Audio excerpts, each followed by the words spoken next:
जैसा कि दुनिया भर में जलवायु परिवर्तन के प्रमाण देखे जा रहे हैं, मुख्यमंत्री कॉनराड के संगमा ने 6 जुलाई को अनुकूलन और शमन के तरीके खोजकर आजीविका को संतुलित करने और पर्यावरण को बनाए रखने के महत्व पर प्रकाश डाला। संगमा थिंक 20T20 सम्मेलन के हिस्से के रूप में शिलांग में nature solves a new framework for our sustainable future कार्यक्रम में बोल रहे थे, जो शहर में जुलाई के 5 से 7 के बीच आयोजित किया गया है। We always focus on GDP, and as a government, obviously economics is important for me because we need to look at economic opportunities, we need to look at livelihood. These are very crucial aspects, and therefore what I was trying to say is we must realize the reality of the situation.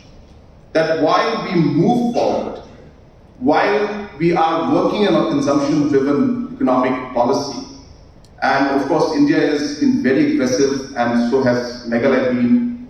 Sometimes the target of, putting our GDP in front really sometimes blurs the other issues that are there.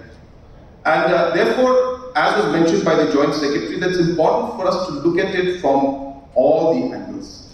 Can we continue to have our GDP growth the way we would want it? Can we continue to have the consumption, but at the same time, can we balance it out and push it with green economics? Can we push it with entrepreneurship that is more focused on green technology?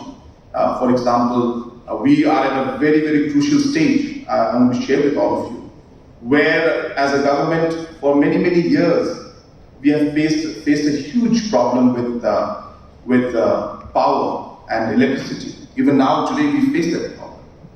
And every time we sit and discuss this as a cabinet and as with officials, the big question mark in front of me is that we have huge deposits of coal. So why don't we start a thermal plant so that I can resolve this issue once and for all in the next 2 years?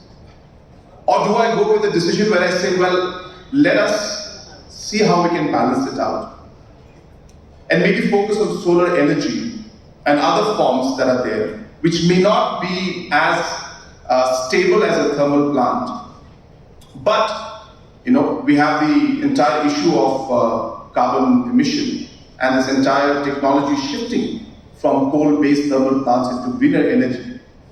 And hence, even decisions like these for a government at these crossroads that we are in are very, very important. And these are the decisions that we need to take at every level. So it's not just the government, even as individuals, you take those decisions at your own personal level, at the family level, at the community level. And hence, I think what is important is that we need to face the reality, we need to realize that this is real, it's happening. We need to realize that there are challenges where we need to balance between the livelihood that we need to create, because economics is important. But at the same time, while the economics is being created, how do we balance it out with green and sustainable energy, technology, designs, and policies that we need to create? So that's really where we are, and I hope that the deliberations will help us.